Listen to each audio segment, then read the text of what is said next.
course you can! The Dino game on Chrome is some stupid piece of software that's basically a 2D platformer. There's no reason jump and collision logic isn't programmable anywhere, but I digress. This is an Arduino. It's a microcontroller that can give scare to any non-tech person out there. I mean, look at this thing. How often does a regular person even see the controller inside their hardware? Next to zero! They think this is some sci-fi shit, yet it only generates 5 volts. You might be asking, why is me, a computer programmer, an aspiring software engineer, a student in molecular biology, a web developer, doing with a physical product like the Arduino? Simple answer really, this shit is just so much more fucking cooler. Oh yeah, I really do enjoy making websites that cater to the needs of my consumers, said no one ever. This is why you buy an Arduino, to make real shit, to do real fun. However, old habits die hard. This is why when I bought an Arduino, I also bought an LCD screen so that instead of seeing my code in 1920 by 1080 screen with full HD, I see it with a 16 by 2 small piece of junk wired together to make this heap of mess. Now I do understand that cable management is important, but I don't fucking give a shit, so I don't fucking do it. This is the project. In it is a potentiometer to adjust the contrast, the LCD screen, previously mentioned 16 by 2, a button for control, a speaker for sound effects, hell of a lot of wires, and of course the good old breadboard. It's slim, lightweight, easy to use, and holy shit, this is a piece of fucking plastic. Now I know no one actually gives a damn, you just want to see the game. Quite honestly, I was kind of addicted to it, which is insane to me. I don't know if that speaks volume on whether or not the game is good or I'm an idiot, but whatever the case, this is enjoyable enough for a pastime. All for the price of below $30. This Arduino that costs like $20, the LCD screen that costs surprisingly less than $5, this breadboard that costs less than $1, this wires that also cost less than $1, and these tiny buttons which also cost less than $1 to make the biggest piece of shit known to mankind. Again, this is the code for it, but let's be real here. If I start talking and programming mumbo jumbo, you'll probably lose your mind, but nevertheless, I'll try to explain it in the most basic form possible. This thing wires this thing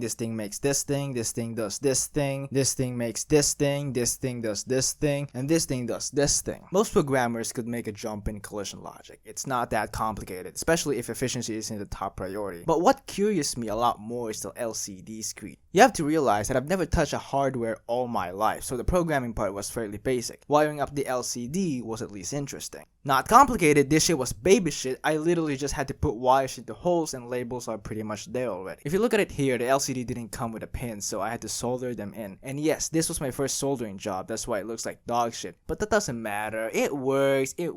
My room just smells like metal all day, all throughout the day, so if you're looking to punish me for this work, just know I'd be dead soon anyways with lead poisoning. But hey, it's whatever. This one connects to negative, this one to positive, this one connects to the potentiometer to adjust the contrast. These things I have no fucking clue, the documentation just told me to do so. These are the data pins to send data that are connected to the digital pins of the Arduino, and then we have this thing labeled A for the anode of the LED backlight connected via a resistor to positive, and K to cathode of the LED connected to the negative. Yes, cathode. A word spelled with a C, denoted with a K, just like how God intended. Obviously, this thing's a piece of fucking shit, but I do sometimes catch myself playing the game for fun, especially when I added sound effects to it. Oh yeah, I didn't really talk about that speaker. This thing plays sounds.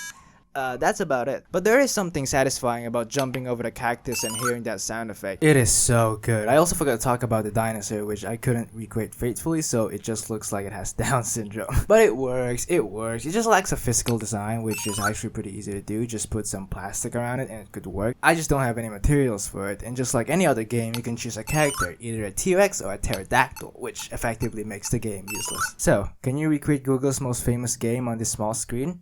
Yeah. That was answered the moment you click on this video, so good job being tricked to watch the entirety of it, dipshit.